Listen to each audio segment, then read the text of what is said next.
নবী করিম সাল্লাল্লাহু আলাইহি সাল্লামের দেহ মোবারক 3 দিন পর্যন্ত জমিন উপরে পড়া ছিল। আবু বকর সিদ্দিক যায় নাই, ওমর যায় নাই, তালহা যায় নাই, জুবায়ের যায় নাই। নবীর দেহ মোবারক দাফন হবে। হযরত আলী বলে আমি করেছি, আমার ইমাম হাসানকে নিয়ে, আমার ইমাম হাসান হুসাইনকে নিয়ে, আমার জোহরাকে নিয়ে আমরা নবী পরিবার করেছি। এই বাউল শিল্পীর নাম আবুল সরকার, হয়তো নাম শুনছেন আপনারা। জেল থেকে বাইরে হয়েছে, ঘুরে আবার যেই সেই। এই লোকটা এমন একটা মন্তব্য করছে, লোকটা গানের তালে তালে বলতেছে আমার নবী এন্তেকালের পরে 3 দিন লাশ পড়েছিল। নাউজুবিল্লাহ জুড়ে 3 দিন লাশ পড়েছিল না, এটা সে ডাহা মিথ্যা কথা। এবং বুখারী এবং মুসলিম শরীফের, ইবনে মাজাহ সহ, নাসাই শরীফ সহ সমস্ত হাদিসের কিতাবের বিরুদ্ধে সে গেছে।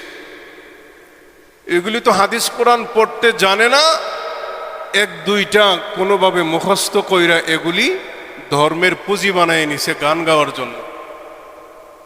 এই লোকটা মন্তব্য করছে নবীজি এন্তেকালের পরে 3 দিন লাশ পড়েছিল, এটা ডাহা মিথ্যা কথা। 3 দিন লাশ পড়েছিল না। নবীজি সোমবারে মারা গেছিল, এর ভিতরে একটু সময় বিলম্বিত হয়েছে। একটু দেরি হওয়া এক জিনিস, পরে থাকা আরেক জিনিস। চিন্তা করেন কিভাবে ধোঁকা দেয়। অমুকের বাপের লাশ 3 দিন পরে রইছে, কেউ ধরছে না, কথাটা কেমন? কিন্তু মূল বক্তব্য হইল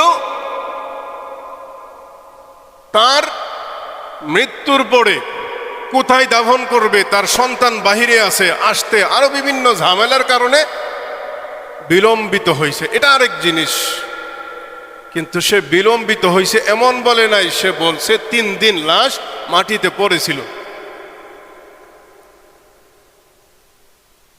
হযরত আবু বকর সিদ্দিক রাদিয়াল্লাহু তাআলা আনহু আসে নাই, হযরত ওমর রাদিয়াল্লাহু আনহু আসে নাই, হযরত তালহা রাদিয়াল্লাহু আনহু আসে নাই। উনি ওই সময় মুর্দা গোসল করাইতো, দাফনের কাজ করত। হযরত জুবাইর রাদিয়াল্লাহু আনহু উনিও এই কাজ করত। মানে ওনাদেরকে সে দোষারোপ করতেছে ওনারা আসে নাই। নাউজুবিল্লাহ জুরে কোন। অথচ বুখারী শরীফের সহিহ বর্ণনায় 4052, 4053, 4054, 4055 বুখারী শরীফের 4টা হাদিস একেবারে লাগাতারে এই বিষয়ে আলোচনা। নবীজি মৃত্যুর পরে আবু বকরের কেমন অবস্থা হয়েছিল, হযরত উমরের কেমন অবস্থা হয়েছিল, হযরত তালহা কি করছিল, হযরত জুবাইর রাদিয়াল্লাহু আনহুমা কি করছিল, এই ব্যাপারে। আর এই কুকুরের বাচ্চা বলে কি এরা কোনো খোঁজ খবর নিছে না। যেহেতু মিডিয়ার যুগ, এই মুহূর্তে গন্ডগোল হইলে এই মুহূর্তেই সারা বিশ্বে জেনে যায়। নবীর জমানায় এরকম সোশ্যাল মিডিয়া ছিল না, ডিশ এন্টিনা ছিল না, আলাপন মোবাইলের ব্যবস্থা ছিল না। এজন্য পৌঁছাইতে অনেক দেরি হয়েছে। মানুষ দূতের মাধ্যমে খবর পৌঁছাইছে, মানুষের মাধ্যমে। এটা তো আমাদের দেশেও ছিল, ওই তো 20-20 বছর আগে চিঠি আদান প্রদানের সিস্টেম ছিল না। তা আপনি এখান থেকে, আমরাও তো ব্রাহ্মণবাড়িয়া পড়ছি, আমাদের এলাকায় হবিগঞ্জ চিঠি পাঠাইছি, 5 দিন 7 দিন পরে চিঠি পৌঁছে। এর আগে জানার কোনো সুযোগ ছিল না। তো ওনারাও এইভাবে সংবাদ পৌঁছাইছে। কিন্তু হযরত আবু বকর সিদ্দিক রাদিয়াল্লাহু তাআলা আনহুর অবস্থা হইল, নবীজি অসুস্থ, দুনিয়া থেকে বিদায় হওয়ার 1 মাস আগ থেকেই নবীজি অসুস্থ, কিন্তু 1 সপ্তাহ আগ থেকে গুরুতর অসুস্থ হয়ে গেছে। ওই দিকে যাব না, এটারও কারণ আছে। নবীজি অসুস্থ হয়েছে, যেদিন মারা যাবে এর 1-2 দিন আগে মোটামুটি একটু সুস্থ। সাহাবায়ে কেরাম অনেকেই ধারণা হয়েছে আলহামদুলিল্লাহ নবীজি সুস্থ হয়ে গেছে। এর ভিতরে হযরত আবু বকর সিদ্দিক রাদিয়াল্লাহু আনহু ওনার বাড়িতে গেছে, একটু দূরে ছিল বাড়ি। ওইখানে ওনার কাছে সংবাদ পৌঁছাইতে দেরি হয়েছে। উনি সংবাদ পাওয়ার সাথে সাথেই গোড়ায় উঠছে।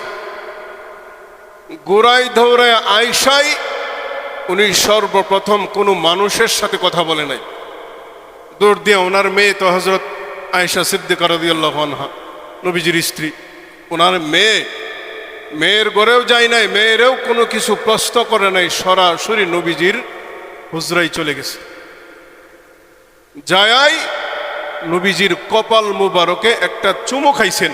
সুবহানাল্লাহ, চুমু খাইছে, নবীজির মাথা মুবারক হযরত আবু বকর সিদ্দিকের উরুর উপরে উঠাইছে। হাদিসে আসছেন সরাসরি শব্দ বাকা। হযরত আবু বকর সিদ্দিক চোখের পানি ছাইরা কান্না শুরু করছে।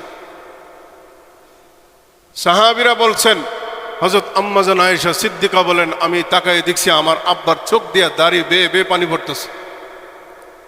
নবীজির কপালে চুমু খাইছেন আর বলতেছেন, ওগো নবী, আপনি তো বিদায় হয়ে গেছেন, জিম্মাদারি তো এখন আমার। কিন্তু আমি আবু বকর যদি পাগলের মতো হই, উমর কে সামলাইব? হযরত উমর রাদিয়াল্লাহু তাআলা আনহু ঘোড়ায় উঠছে, তলোয়ার নিচে দুই হাতে। যে বলবে আমার নবী মারা গেছে, তার কেল্লা আমি কেটে ফেলব, এমন ভাবে। কারণ হযরত উমর রাদিয়াল্লাহু আনহুর বক্তব্য হইল, আমি এর আগ পর্যন্ত জানতাম নবী মরতে পারে না। তলোয়ার নিয়ে ঘুরে আর ঘুরে বলে, যদি কেউ বলে আমার নবী মারা গেছে, আমি তার কাইটা ফেলব। এইরকম ভাবে হুঙ্কার দিতেছে। হযরত আবু বকর সিদ্দিক রাদিয়াল্লাহু আনহু বাহির হইলেন, সাহাবায়ে কেরামের দিকে ইশারা করে হাত নাড়া দিলেন, তোমরা সকলেই শান্ত হও। শান্ত হইছে।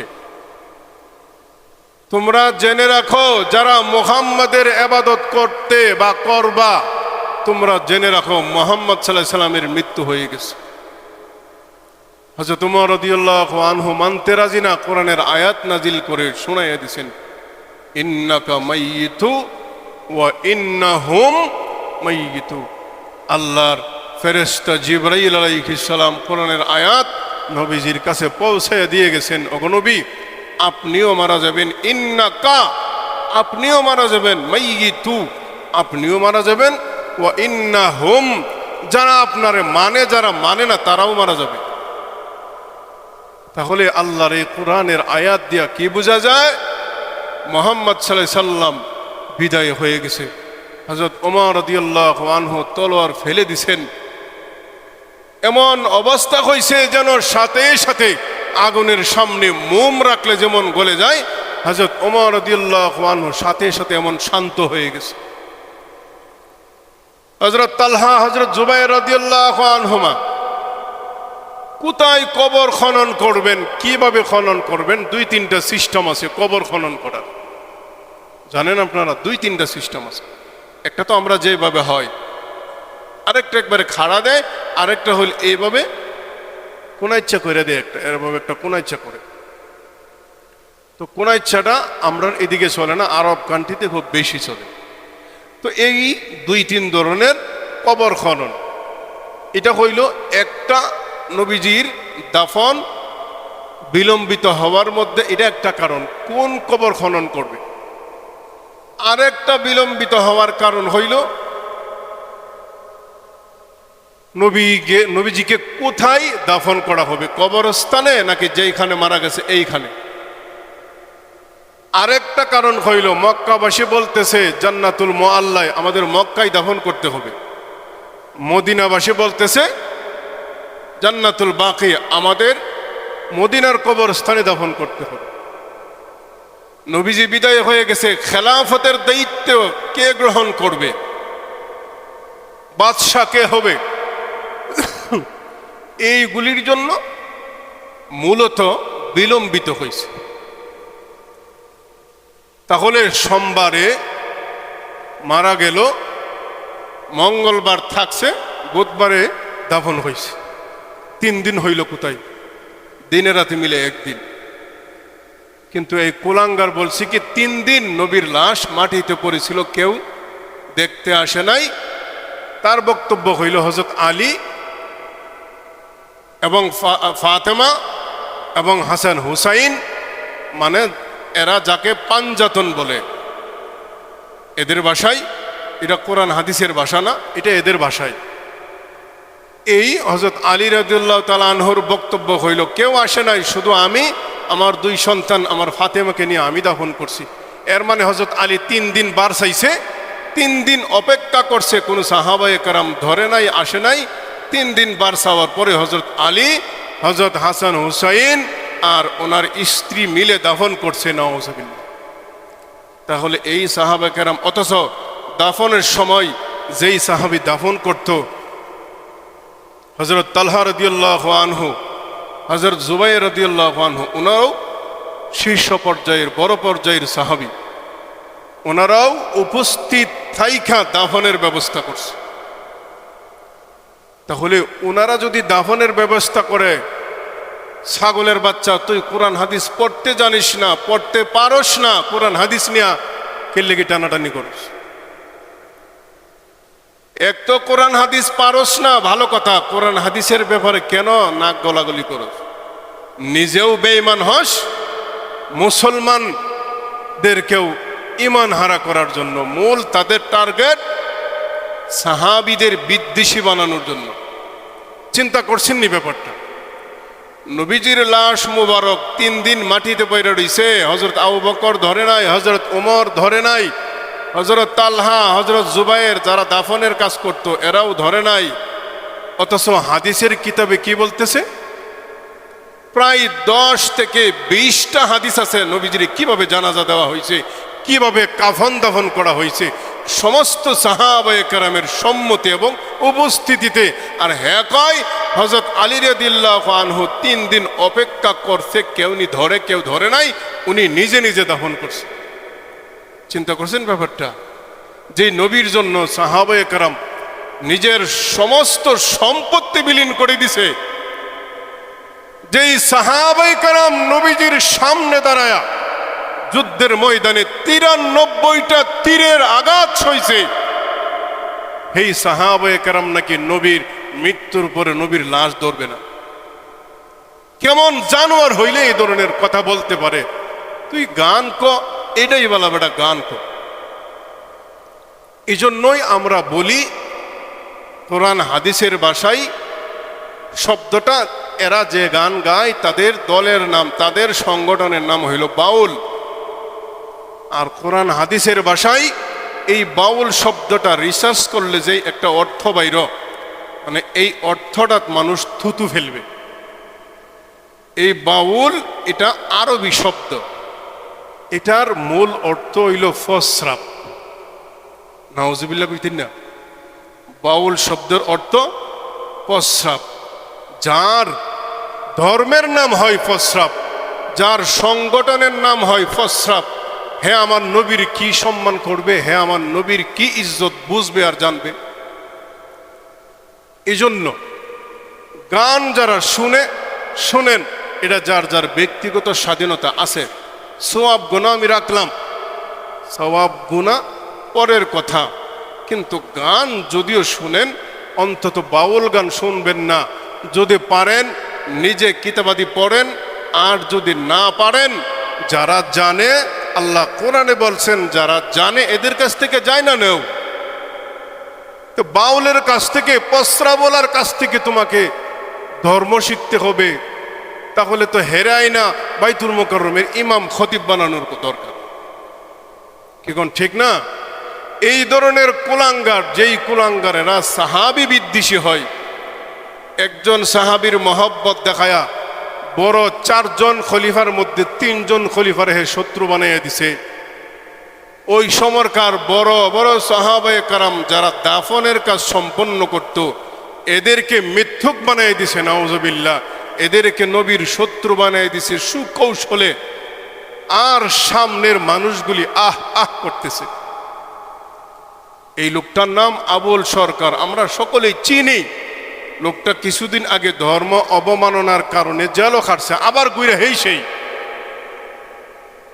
আমাদের সমাজে মুরব্বীরা একটা কথা বলে, কুকুরের লেজে যতই ঘি মাজেন, যতই সোজা করেন, সোজা থাকবে না। আপনি ছেড়ে দিবেন, এটা আবার হের জায়গায় চলে যাবে, বাঁকাই হয়ে যায়। তো এই রকম ধর্মদ্রোহী লোক যারা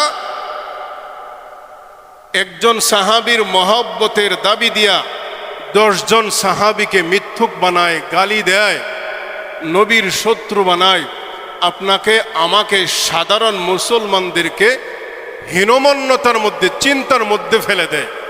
এখন ঠিক না? আপনারাও তো শুনলে আশ্চর্য হয়ে যাবেন।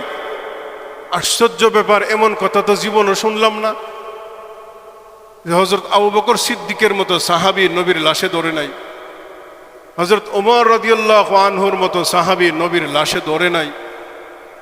তাহলে কত বড় একটা ব্যাপার, অথচ এটা সম্পূর্ণ ডাহা মিথ্যা কথা। নাসাই শরীফে বিভিন্ন জায়গায় আছে এইভাবে। আর বুখারী শরীফের কথা তো বললামই, বুখারী শরীফের 4 থেকে 5টা হাদিস কিতাবুল জানায়েজ মানে জানাজার অধ্যায়ে সবিস্তারিত আলোচনা করছেন। কেউ যদি বাংলা কিতাব পড়তে পারেন, বাংলা কিতাব আছে, বাংলা কিতাবও আপনারা দেখেন, যেইভাবে বলছি হুবহু এভাবেই পাবেন। সাহাবায়ে কেরাম জীবন দিয়া দিছে, আর এই সাহাবায়ে কেরাম বুঝি নবীজির মৃত্যুর পরে লাশ ধরবে না?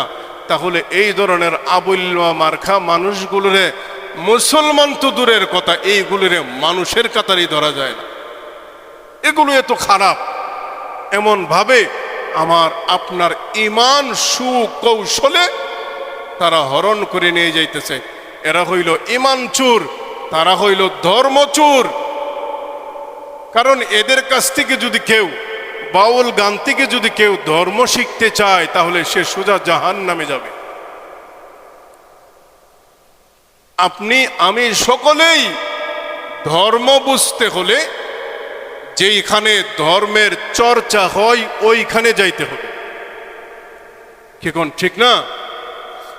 তাহলে যেই নবীর কারণে আমি আপনি ইসলাম ধর্ম পাইছি, সেই নবীর ইতিহাস জানতে গেলে ফসরাবলাদের কাছ থেকে জানা যায় না। যেইখানে নবীর স্বয়ং সম্পূর্ণ হাদিস শিক্ষা দেওয়া হয়, পড়ানো হয়, আল্লাহর স্বয়ং সম্পূর্ণ কোরআন শিক্ষা দেওয়া হয়, পড়ানো হয়, ওইখান থেকে আমাকে সত্যটা জানতে হবে, সত্যটা মানতে হবে। এই ধরনের আউল ফাউলদের কাছ থেকে ঈমান ধ্বংস হওয়া ছাড়া আর কিছুই লাভবান হওয়া সম্ভব না। এজন্যই ইসলামের ভাষায় বলা যায়, কিছু আছে গান বিভিন্ন ধরনের হয়। বর্তমান বাংলাদেশের ছায়াছবিতে এক ধরনের গান হয়, ওই গানগুলোতে শিরিক থাকে না, ওই গানগুলোতে কি থাকে না? শিরিক গুনাহ থাকে না। কবিরা গুনাহ থাকে, কিন্তু শিরিক গুনাহ থাকে না। ভণ্ড এবং মাজারে যেই সমস্ত গান বাজনাগুলি করে, বাউলরা যেই সমস্ত গান বাজনাগুলি করে, এরা শুধু সূরা কেরাত দিয়ে গান বাজনা করে। এক শয়তান এদিন দেখলাম কুল হুয়াল্লাহ সূরা দিয়া গান গাইছে, নাউজুবিল্লাহ বলবেন না। আর হেরা তালে তালে নাচতেছে কুল হুয়াল্লাহ সূরা দিয়া। সূরা নাস, কুল আউযু বিরাব্বিন নাস, এই সূরা দিয়া গান গাইতেছে। এবার চিন্তা করেন, মুসলমানের সমাজে ঢোল বাজায় কুল আউযু বিরাব্বিন নাস পড়ে, হারমোনিয়াম বাজায় মালিকিন নাস পড়ে, দোতারা বাজায় ইলাহিন নাস পড়ে, আর মুসলমানেরা আনন্দ চিত্তে শুনে। এই ধরনের কোলাঙ্গার মুসলমানের আল্লাহর দরকার নাই।